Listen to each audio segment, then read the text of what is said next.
look at data from the past to help give you insights, or look at data in real time, like in the presence, to help you manage better on the field.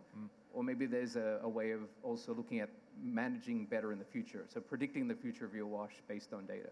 So I think if you break those into those three, you can just start with something really simple and say, I'm going to look at my historical data, and I'm going to find the best day where not many members are coming, for example, and rotate your shift to put your best sales attendant on that day.